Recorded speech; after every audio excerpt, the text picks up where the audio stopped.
बिस्मिल्लाहिर्रहमानिर्रहीम अस्सलाम वालेकुम। मामा फूड एफएसी में आपको वेलकम है। आज की वीडियो बहुत इन्फॉर्मेटिव होने वाली है। आज मैं आपको डिवाइस के ऊपर, जो फूड पांडा से हमें डिवाइस मिली होती है, उसके ऊपर मैं आपको टाइम सेट करने का तरीका बताऊंगी। तो ये सारे हमारे यहाँ डेज़ जो है ना, वीक्स में जो डेज़ हैं 7 डेज़, उनका सारा ये इसमें आ जाता है। तो इसके बाद उसमें जैसे मैंने ट्यूसडे का टाइम सेट करना है, तो मैंने ट्यूसडे को ओपन किया। उसके बाद मैं इसमें टाइम एडिट करूँगी, यानी कि जो मैंने डिलीट करना है उसको डिलीट करके, तो जो अपना लगाना है उसको मैं लगाऊंगी। अगर मैं चाहती हूँ, मैंने पहले 11 बजे या 11:30 बजे का लगाया हुआ था, अब मैं चाहती हूँ कि मैं टाइमिंग चेंज कर दूँ तो मैं उसको पहले डिलीट करूँगी। तो उसके बाद मैं इसमें नई टाइमिंग ऐड करूँगी। अब मैं इसमें लगाती हूँ 1 बजे का, लेकिन मेरी 24 आवर्स वाली जो है ना वॉच तो लगी, इसलिए मेरा 13 आएगा, 13:30, यानी कि मैं 1:30 बजे या 1:30 या 13 बजे, यानी कि मैं अपना किचन ऑन करूँगी। और इसके बाद मैं जब ऑफ़ करूँगी, अगली साइड पर उसका टाइम है जो मैंने ऑफ़ करना है। 2 टाइमिंग्स आती हैं, पहले ऑन वाली टाइम आती है और फिर टाइमिंग आती है और फिर ऑफ़ वाली। अब मैं ऑफ़ में लगाऊंगी कि मैंने किस टाइम पे मैंने किचन अपना बंद करना है। तो उसके लिए मैंने उसको एडिट करके, तो मैंने 22 का टाइम लगा दिया, यानी 10 बजे रात के। ये मेरा किचन रात को 10 बजे क्लोज़ हो जाएगा, ठीक है। तो इसी तरह आप हर दिन के ऊपर क्लिक कर, इसको बस सेव पहले ज़रूर करना है, सेव करेंगी तो आपका होगा। तो ये ट्यूसडे में सेव हो गया कि मेरा 13:30 पे ओपन होगा और 22 यानी कि 10 o'clock पर ये क्लोज़ हो जाएगा। हर एक दिन पर आप इसी तरह क्लिक करके कर सकते हैं। और सेकेंडली मैं आपको देखेंगे, ये ऊपर 3 लाइन्स बनी हुई है ना, इसको जब खोलेंगे ना तो सारी आपकी चीज़ें इसमें आ जाती हैं। तो इसमें यह है कि जो मेन्यू भी मैं मेन्यू आपको दिखा देती हूँ कि हमारे जो मेन्यू हमने अपना सेट किया हुआ है, तो वो हमारा सारा इसके ऊपर आ जाता है। अब हमने इसके ऊपर देखना है कि कौन सी आइटम हमारे पास अवेलेबल है, कौन सी अवेलेबल नहीं है। जो अवेलेबल नहीं है उसको हम क्लिक करेंगे तो ये ब्लैंक हो जाएगी इस तरह। तो वो इसका मतलब है कि वो आइटम हमारे पास अवेलेबल नहीं है। तो वो हमारा जो हमारी जो ऐप है ना फूड पांडा, उसके ऊपर वो नहीं आएगी, वो आइटम नहीं आएगी। जब हम अवेलेबल करेंगे तब आएगी। तो इसमें जितने आइटम्स आपने लगाने, आपने उसकी पिक्चर भी लगाई हुई हैं, डिस्क्रिप्शन भी लगाई हुई है, फिर वो सारी चीज़ें यहाँ पे आपको डिस्प्ले हो जाती हैं। इसमें हर तरह की चीज़ें हैं, ब्रेकफास्ट और वो फूड्स और हर चीज़ है, यानी कि साइड्स और जो स्टार्टर्स है सब। तो ये ऑर्डर जैसे कि आया मेरे पास, अब वो टाइमिंग खुद ही सेट कर देते हैं, यानी कि अब मेरे 6 आइटम्स का अगर ऑर्डर है ना, तो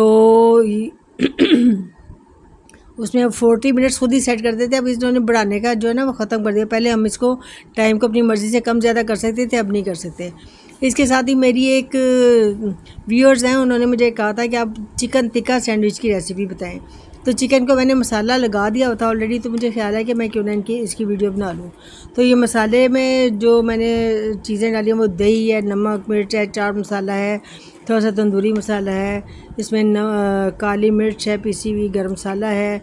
तो इस तरह की चीज़ें डाल के ना, तो मैंने इसमें और थोड़ा सिरके में, सबसे पहले मैंने जो चिकन है उसको 2 टेबलस्पून सिरका लगा के उसको अच्छी तरह उसको कर लिया था, उसके अंदर फ्लेवर आ जाता है। तो ये सारा कुछ मैंने इसको मैरिनेट करके रखा हुआ था, तकरीबन 2 घंटे मैंने इसको रखी हुई। वैसे आप आधे घंटे में भी आपका काम हो जाता है, लेकिन मैंने 2 घंटे का रखा हुआ था।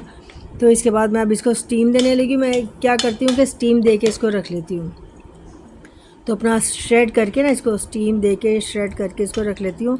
तो उसके बाद इसको फ्रीज़ कर लेती हूँ। फिर जब मुझे कोई ऑर्डर आता है ना चिकन टिक्का सैंडविच का, तो फिर मैं उसको तैयार करती हूँ।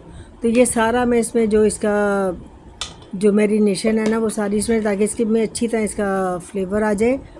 तो इसके बाद मैं इसको रख दूँगी। ये मैंने कुकर में सारा कुछ डाला हुआ है, लेकिन मैं कुकर को उस तरह का बंद नहीं करूँगी। कुकर को मैंने इसको सिर्फ़ वैसे ही ऊपर ढक्कन रखना है, इसको पूरा बंद नहीं करना। और बिल्कुल हल्के फ्लेम के ऊपर मैंने इसको रख दिया था। तकरीबन मैं 30 मिनट इसको हल्के फ्लेम पर रखा था। उसके बाद मैंने 5 मिनट के लिए फुल फ्लेम किया। साइड से थोड़ा सा लग गया, मेरा साइड पे हो गई थी तो मेरे जेन से निकल गया, तो वो साइड पे हल्का सा लग गया, लेकिन शुक्र है नीचे नहीं लगा। तो आपने इस चीज़ का भी ख्याल रखना है कि बिल्कुल भी ना लगे, वो ज़्यादा अच्छी बात है। तो लेकिन मेरा नीचे बिल्कुल भी नहीं लगा। फिर मैंने चिकन इसको निकाला, इसमें से मैं थोड़ा सा चिकन श्रेड किया है इसको, ठीक है। इसको श्रेड करके फिर मैंने क्यूकम्बर, टमाटर और प्याज, इसको मैंने गोल गोल काट लिया है। तो अगर ये जो जितने मेरे स्लाइसेस थे ना, यानी कि 2 मैंने बनाने थे डबल वाले और एक था ट्रिपल वाला, ट्रिपल स्लाइसेस। तो उस लिहाज से मैंने ये क्यूकम्बर, प्याज और वो टमाटर काटा है। लेकिन अगर आपने सब खाली 2 स्लाइसेस बनाने हैं ना, तो आपको बस 4-5 स्लाइस जो है ना वो क्यूकम्बर के यानी खीरे के चाहिए, और 3-4 स्लाइसेस आपको टमाटर के चाहिए, और थोड़ा सा आपको ये गोल कटा हुआ प्याज, ठीक है। तो उसमें उसके बस 3-4 उसके वो रखने थे, स्ट्रिप्स रखने थे प्याज की। इतना ज़्यादा नहीं होता, बस नॉर्मल सा रखे ताकि हर कोई इजीली खा सके। तो जो स्लाइसेस हैं उनको मैंने ग्रिल कर लिया था। तो ग्रिल करके तो उसके बाद मैंने ये चीज़ें तैयार कर ली। इसमें 1.5 जो है ना टेबल स्पून मैंने सिरके का ऐड कर लिया था। तो साथ में चिली गार्लिक सॉस है और मेयोनीज़ है, ये रख ली हैं। तो ये चीज़ें ना इसमें यूज़ होनी हैं। तो अब इसकी फिलिंग की तैयारी करते हैं। तो इसके साथ इसमें स्लाइसेस लेके तो इसमें मैं लगाऊंगी मेयोनीज़। पहले मैंने मेयोनीज़ सब स्लाइसेस पर एक साथ लगा ली।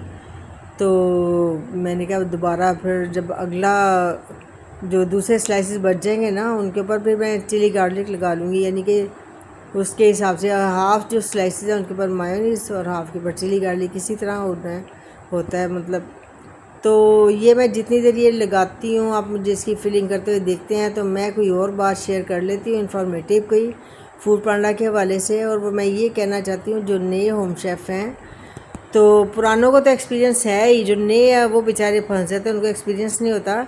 तो अगर फूड पांडा वाले आपको कहें कि आप ये वाली ऑफ़र्स लगवाएं, पांडा क्लिक्स लगवाएं या फिर पांडा बॉक्स लगवाएं, तो बिल्कुल भी ना लगवाएं, बिल्कुल भी ना लगवाएं। इतने ज़्यादा पैसे करते हैं। और अगर आप लगा लेते हैं ना पांडा क्लिक्स, तो आपको ये होता है कि ये इन्होंने स्टार्ट में मुझे कहा कि आप ना ज़्यादा ना लगे। मैंने कहा आपका पांडा क्लिक्स इतना ज़्यादा महंगा जो आपकी इसके ऊपर लगा हुआ है ना पोर्टल के ऊपर, तो वो मैंने नहीं लगवाना। कहते नहीं वो तो आपकी मर्ज़ी, जितना मर्ज़ी लगवा लें, आप चाहे 1000 से शुरू करवा लें। मैंने कहा चले आप 1000 वाला लगा दें मेरा फिर। तो लेकिन जब इनवाइस आती है ना तब आपको पता चलता है कि पैसे तो कुछ ज़्यादा ही कट गए। ये क्यों ऐसा ना, जो मैंने पांडा क्लिक्स लगवाया, पहले 1000 का, फिर 2000 का लगा, फिर उन्होंने कहा कि आप ना मुझे लॉस होना शुरू हो गया। तो मैंने कहा कि ये लॉस हो रहा है, तो उन्होंने कहा कि आपको ना ऐसा करें कि अब आप खुद ना लगाएं, हम फूड पांडा की तरफ से लगवाते हैं आपका, ठीक है। फूड पांडा की तरफ से उन्होंने लगवाया, मैंने मना कर दिया था हालांकि, लेकिन फिर भी कहते हैं आपका क्या जाता है जी, आपने थोड़ी पे करना है, तो फूड पांडा पे करेगा। उसके बावजूद मेरी इनवाइस में से इतने ज़्यादा पैसे कटे ना कि मुझे बहुत ज़्यादा उसमें लॉस हुआ। मुझे इवन तो हुआ ही नहीं कि चलो जितने खर्च किए उतने आ जाए, उससे काफ़ी ज़्यादा कम मुझे आए। तो मुझे इतना ज़्यादा अफसोस हुआ कि इतनी मेहनत भी की और कोशिश भी की और पैसे भी लगाए, उसके बाद मुझे नुकसान हुआ। तो इसलिए मैं आपको मशवरा देती हूँ कि आप ये चीज़ें बिल्कुल भी ना लगवाएं। हाँ, फ्री जो है होम डिलीवरी उसमें आप कर लें। अगर वो आपको कहते हैं कि फ्री होम डिलीवरी का लगा देते हैं आपकी, तो हाफ़ हम देंगे हाफ़ आप दें, फिर आप कर लें, क्योंकि फिर कस्टमर अट्रैक्ट भी होता है, उसकी अट्रैक्शन के लिए भी चाहिए। देखें खाना भी हमने फ्रेश देना है, हर चीज़ फ्रेश तैयार करनी है, कोई चीज़ पड़ी हुई नहीं यूज़ करनी, ताकि उनको कस्टमर को फ्लेवर का भी पता चलता है कि ये फ़्रेश खाना है या नहीं है। तो ये चीज़ों को भी इनको हमने ध्यान में रखना है। उसके बाद महंगाई को भी देखना है कि कितनी ज़्यादा है। वेजिटेबल्स जो है वो इतनी महंगी हो चुकी हुई हैं, और उसके अलावा चिकन का भी रेट काफ़ी ज़्यादा बढ़ गया हुआ है। तो ये सारी चीज़ें देखने के बाद हम कितनी को अपनी कीमत लगा सकते हैं अपने आइटम की। इतनी ज़्यादा तो नहीं लगा सकते कि जो मार्केट रेट से ज़्यादा हो, ठीक है। जितना मार्केट रेट है उसके मुताबिक ही लगाएंगे ना। हम देखें कि दूसरे होम शेफ ने कितनी लगाई हुई है, उसके मुताबिक हम कितनी लगाएं। तो ये सारी चीज़ें आप चेक करने के बाद फिर आप अपना मेन्यू सेट करके तो उसमें प्राइसेस लगाएं, और उतनी उसके मुताबिक लगाएं जितनी मार्केट है। तो फिर उसमें आप देखें कि आपको क्या प्रॉफिट हो रहा है। और मुझे लगता है कि प्रॉफिट आपको थोड़ा बहुत इसी तरह होगा कि जब आप ये क्लिक्स या पांडा बॉक्स वगैरह ये नहीं लेंगे इनके ऑप्शन, हाँ डिस्काउंट ऑफ़र लगा दें आप थोड़ी बहुत। मैंने 10% हालांकि लगाई थी, लेकिन 10% में काफ़ी ज़्यादा कट रहा था। और मैं किसी को देख रही थी, किसी और होम शेफ़ को, वो न्यू होम शेफ़ है कोई, उन्होंने 35% की लगाई हुई थी। मैं बड़ी हैरान हुई कि ये क्या कर रहे हैं, अपना इतना ज़्यादा नुकसान कर रहे हैं। शायद वो नए है तो इसलिए उन्होंने इस तरह किया है कि चलो हम करके देख लेते हैं। तो लेकिन बहरहाल 10% भी बहुत ज़्यादा है, क्योंकि इससे आपको जो आपने ख़ुद अपना जो इन्वेस्ट किया होता है ना वो भी पूरा नहीं मिल पाता। तो आपको जो अर्निंग है वो तो क्या ही हो जानी है। तो पहले आप अपना जो आपने इन्वेस्ट किया वो निकालें, उसके बाद आपकी उसमें से बचत भी होनी चाहिए। तो ये बातें करते करते साथ साथ मेरे ये स्लाइसेस हो गए तैयार। तो ये जैसे कि मैंने बताया था कि एक मैंने 3 स्लाइसेस वाला बनाया और जो 2 हैं वो 2 स्लाइसेस वाले बनाए हैं। तो इसी तरह इसको देखें कि इसको पैक करने का तरीका भी आपको मिल गया है कि इस तरह इसको पैक करें फिर कट करें। तो इनकी एक तो लुक भी बड़ी ज़बरदस्त लगती है। तो हर चीज़ कहते हैं ना कि कस्टमर अपनी आँखों से खाता है। हाँ, तो आँखों से खाने का मतलब ये कि उसको देख के जब कोई चीज़ अट्रैक्ट करती है ना तो फिर वो उसको ऑर्डर करवाता है और फिर वो लेता है। तो इस तरह आप अट्रैक्शन उनमें डालें, चीज़ों में ऐसे तरीके से बनाएं कि खाने को दिल करे। तो अगर आपको वीडियो अच्छी लगी है तो इसको लाइक करें, शेयर करें, चैनल को सब्सक्राइब करें और मुझे कमेंट करके ज़रूर बताएं कि जो मैंने आज आपके साथ इन्फॉर्मेशन शेयर की है उसके साथ आपको किस कदर नॉलेज मिली है, कितना फ़ायदा पहुंचा है, या आप क्या मज़ीद और मेरे से पूछना चाहती हैं। तो जैसे पिछली मेरी वीडियो में कस्टमर ने मुझे कहा था कि हमें चिकन टिक्का सैंडविच की जो ना वो रेसिपी बताएं, वो मैंने बताई। इसी तरह अगर आपने भी किसी चीज़ की रेसिपी पूछनी है तो आप मुझसे पूछें, मैं आपको बताऊँगी।